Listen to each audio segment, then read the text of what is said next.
Hello friends, welcome to you all in my YouTube channel English mashup.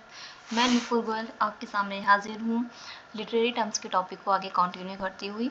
Last कुछ videos में मैं आपको literary terms ही पढ़ा रही हूँ, जो कि एक बहुत ही लॉन्ग और वाइड टॉपिक है। तो आज भी मेरा टॉपिक है लिटरेरी टर्म्स, जिसके मैं आपको कुछ और अलग टॉपिक्स को यहाँ पे डिस्कस करूँगी, आपको बताऊँगी उनकी डेफिनेशन वो क्या होते हैं उनके एग्जाम्पल्स के साथ। तो आज का मेरा पहला पॉइंट है सोनेट। सोनेट क्या होते हैं? A poem of 14 lines is called sonnet. तो सोनेट बेसिकली क्या होता है? 14 लाइन्स की पोएम को हम सोनेट्स बोलते हैं, जिसमें उसका जो कि एक स्ट्रिक्ट स्ट्रक्चर को फॉलो करते हैं। ठीक है, तो 14 lines of a sonnet consists of an Octave.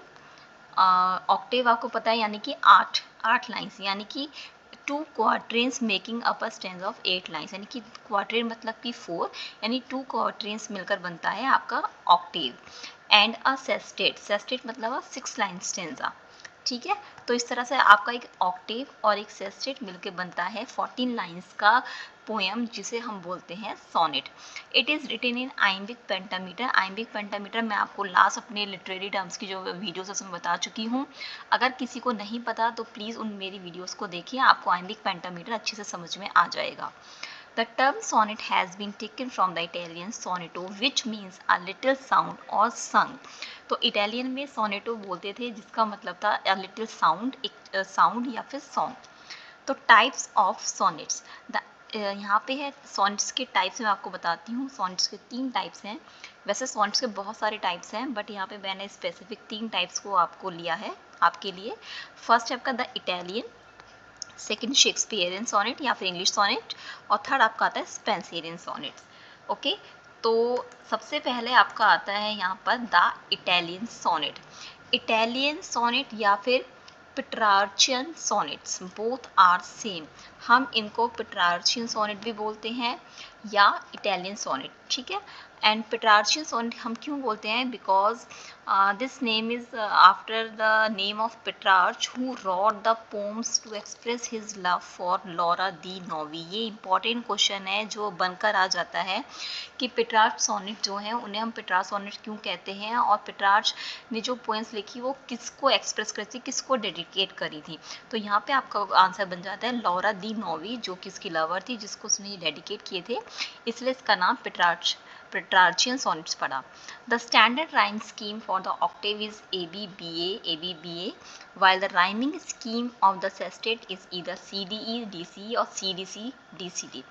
तो इसका एग्जाम्पल है वर्ड्सवर्थ की the world is too much with us. ये आपका बेस्ट एग्जाम्पल है इटालियन सोनेट या फिर पेट्रार्चियन सोनेट का। ठीक है, तो सबसे मेन आपका इसमें क्वेश्चन बनता है, एक तो कि उन्होंने ये डेडिकेट किसको करा था, कौन सी लवर का नाम, लॉरा दी नोवी नाम आ जाता है, और दूसरा राइमिंग स्कीम। राइमिंग स्कीम को लेके बहुत सारे क्वेश्चंस बनते हैं कि इटालियन सोनेट की राइमिंग स्कीम क्या है, शेक्सपियर की राइमिंग स्कीम क्या है। तो यहाँ पे आपको फोकस राइमिंग स्कीम पे करना है और आपको लर्न ही करना है, must learn rhyming scheme. Next आपका आता है शेक्सपियरियन सोनेट या फिर English sonnet, both are same, क्योंकि दोनों नाम से पूछा जाता है कि इंग्लिश सोनेट की राइमिंग स्कीम क्या है या फिर शेक्सपियरियन सोनेट की राइमिंग स्कीम क्या है। तो दोनों के नाम आपको पता होने चाहिए, क्योंकि क्वेश्चंस कुछ भी बन के आ जाता है। तो the English poet Thomas Yet introduced the sonnet to the English language in the 16th century by translating the work of Petrarch from Italian. तो ये जो आपका सोनेट है, ये जो इंग्लिश पोएट थे थॉमस येट, उन्होंने इसको इंट्रोड्यूस करा था, ठीक है, 16th सेंचुरी में, और जिसमें उन्होंने ट्रांसलेट करा था अपने वर्क को, इटालियन जो कि पेट्रार्च सोनेट है उसको इंपोर्ट करा, और शेक्सपियरियन सोनेट्स या इंग्लिश सोनेट जिसे हम बोलते हैं वो उसके आपके इन्वेंटर हैं। ठीक है, और साथ में येट के कंटेम्प्रेरी थे अर्ल ऑफ सरे। अर्ल ऑफ सरे ये इनके कंटेम्प्रेरी थे, तो दोनों ने मिलकर इंग्लिश सोनेट को इंट्रोड्यूस किया। लेकिन इसको शेक्सपियरियन सोनेट इसलिए कहते हैं क्योंकि इस टर्म का इस सोनेट्स में सबसे ज़्यादा शेक्सपियरियन ने अपने सोनेट्स लिखे, जो शेक्सपियरियन के most of the famous sonnets हैं रॉट इन दिस टाइप। ठीक है, तो इसलिए इसको शेक्सपियरियन सोनेट कहा गया, क्योंकि ज़्यादातर शेक्सपियरियन के फेमस सोनेट जो भी हैं वो इसमें लिखे गए हैं। ठीक है, और आपको बताइए शेक्सपियर ने 154 सोनेट्स लिखे हुए हैं। 3 quatrain of 4 lines followed by a 2 line couplet. तो इसमें आपका क्या होता है कि 3 क्वाट्रेन्स, क्वाट्रेन यानी 4 लाइन स्टेंजा, यानी कि 3 क्वाट्रेन का मतलब आपका हो गया 12 लाइन्स, ठीक है। एंड 2 लाइन कपलेट, कपलेट का मतलब ही 2 लाइन्स होता है, तो यानी कि आपके इसमें क्या होगा 3 क्वाट्रेन्स और 1 कपलेट, ठीक है। तो अब आपको ये ध्यान रखना है, इटालियन सोनेट का क्वेश्चन आपका बन जाता है क्योंकि उसमें एक ऑक्टेव और एक सेस्टेट होता है, ठीक है। लेकिन आपके इंग्लिश सोनेट या फिर शेक्सपियरियन सोनेट में आपका क्या होता है 3 क्वाट्रेन्स होते हैं और 1 कपलेट, ठीक है। The lines follow the rhyming scheme, और राइमिंग स्कीम इसकी है A B, C D, E F, और लास्ट की कपलेट की होती है जी, ठीक है। The English sonnet is sometime also referred to as Elizabethan sonnet. क्यों कहा जाता है एलिजाबेथन? क्योंकि मैंने अभी आपको बताया कि जो इंग्लिश सोनेट है ये आपको शेक्सपियरियन सोनेट के नाम से भी आता है क्वेश्चन, और शेक्सपियर आपको पता है एलिजाबेथन पीरियड के टाइम के हैं, तो शेक्सपियर ने सोनेट्स लिखे हैं जिसके सब फेमस हुआ, तो उसको Shakespearean sonnet, Elizabethan sonnets, English sonnet कुछ भी कह सकते हैं, ठीक है। और मैंने यहाँ पे एग्जाम्पल भी दिया है शेक्सपियर का, आपका रोमियो एंड जूलियट आपका जो है वो best example for this sonnet, ठीक है। नेक्स्ट आपका आता है यहाँ पे Spenserian sonnet. The 16th century English poet Edmund Spenser created his own variation of the English sonnet using a rhyme scheme of AB, BC, CD, EE. The first major sonnet cycle was Astrophil and Stella by Sir Philip Sidney. ठीक है, तो ये जो Spenserian sonnet था ये किसने 16th century में जो पोइट थे एडमंड स्पेंसर, उन्होंने क्रिएट किया था, वेरिएशंस दी थी इसमें। राइमिंग स्कीम आपके सामने है, ये ए बी BC, आपको राइमिंग स्कीम लर्न ही करनी है क्योंकि क्वेश्चन से बनकर आ जाते हैं, ठीक है। और मैंने आपको बताया Shakespeare wrote 154 sonnet, the sonnets was addressed to dark lady Mary Fitton और टू हिज फ्रेंड WH, ठीक है। तो जो शेक्सपियर के सोनेट है हमें पता है कि वो किसको एड्रेस है, तो डार्क लेडी मैरी फिटन को और उनके फ्रेंड WH को। और यहाँ पे मैंने कुछ एग्जांपल दिया, कीट्स का वेल नोन सोनेट्स है on first looking into Chapman's Homer and bright star, Shelley's well known as Ozymandias and England, Vikram Seth का है the Golden Gate is modern experiment in sonnet form. तो ये मैंने आपको कुछ एग्जाम्पल्स यहाँ पे लिए हैं, ठीक है। ये एग्जाम्पल आपके सोनेट्स के हैं, नॉट कि स्पेंसरियन सोनेट्स के, ये आपके सोनेट्स के एग्जाम्पल हैं। ऐसे बहुत सारे सोनेट्स आपको पता ही हैं जो लिखे गए हैं, मैंने यहाँ पे कुछ सोनेट्स के टाइप को आपको यहाँ पे बताया है। नेक्स्ट हम चलते हैं satire. Satire is the use of humour, irony, exaggeration, ridiculous to expose and criticise people's stupidity और वाइसेस। तो सेटायर का मतलब आपको पता है क्या, ह्यूमर मतलब हास्य, आयरनी, एग्जैजरेशन बड़ा चाकर, रिडिकुलस मतलब बेकार की बातें एक्सपोज करनी, पीपल्स को क्रिटिसाइज करना, किसी भी इंसान को क्रिटिसाइज करना उसको लेके, है ना, स्टूपिडिटी वाली हरकतें करना, वाइसेस मतलब बुरी चीज़ें, दोष, है ना। It is an extremely broad category, the true purpose of satire according to Dryden. यहाँ पे देखो सेटायर का purpose according to Dryden was the amendment of the vices. Amendment मतलब आपको पता ही है संशोधन, सुधार होता है ना अमेंडमेंट, तो वाइसेस मतलब बुरी चीज़, दोष में सुधार, ठीक है। तो सटायर का मतलब क्या है, जो भी लोग ये पीपल्स की को क्रिटिसाइज करते हैं, व्यंग करते हैं, उन पर कमेंट्स करते हैं, तो बेसिकली उसको एक उन्होंने क्या बोला ड्राइडन ने, अमेंडमेंट ऑफ द वाइसेस। तो सटायर भी आपका एक तरह से फिगर ऑफ स्पीच जो आपकी आयरनी है कुछ उस तरह से भी काम करता है, ठीक है। और दूसरा एक सटायर का मीनिंग उन्होंने बताया है कि जॉनसन के अकॉर्डिंग है, फॉली इज सेंसर्ड, मतलब विगनेस और फॉली सेंसर्ड। फॉली मतलब कि वही बिना सोचे समझे किसी भी चीज़ को ऐसे कुछ बोल देना, है ना। तो ये सब चीज़ें सटायर के बारे में आपको थोड़ा समझ में आ गया हो कि सटायर क्या है, बेसिकली कि किसी का मजाक उड़ाना, ह्यूमर, आयरनी, एग्जैजरेशंस, रिडिकुलस चीज़ें वो आपके सटायर में आती हैं। तो यहाँ पे सटायर के भी कुछ टाइप्स हैं, और हाँ एक एग्जाम्पल मैंने दिया Volpone by Jonson and the rape of the lock by Pope, ये आपका सटायर के एग्जाम्पल्स हैं, ठीक है। सटायर के भी टाइप्स हैं, एक है जुविनेलियन, मैनिपियन और हॉरेशियन। तो ये आपके सटायर के टाइप्स हैं जो कि पूछे जाते हैं कि सटायर के टाइप्स बताइए। तो जुविनेलियन क्या है, this is the strongest type of satire and it attack a single target in a vicious way. Vicious मतलब क्या होता है, एक बेकार, मतलब एक गलत तरीका है ना, किसी भी चीज़ को टारगेट करने का एक गलत मेथड, गलत तरीके से किसी को भी हम उसको टारगेट करते हैं, ठीक है।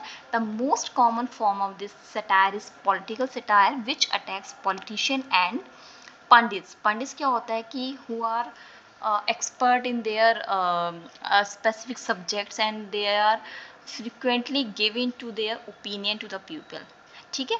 मतलब कि पंडित क्या हो गए, जो आपके किसी भी चीज़ में एक्सपर्ट हैं और अपनी ओपिनियन पब्लिक को दे सकते हैं, ठीक है।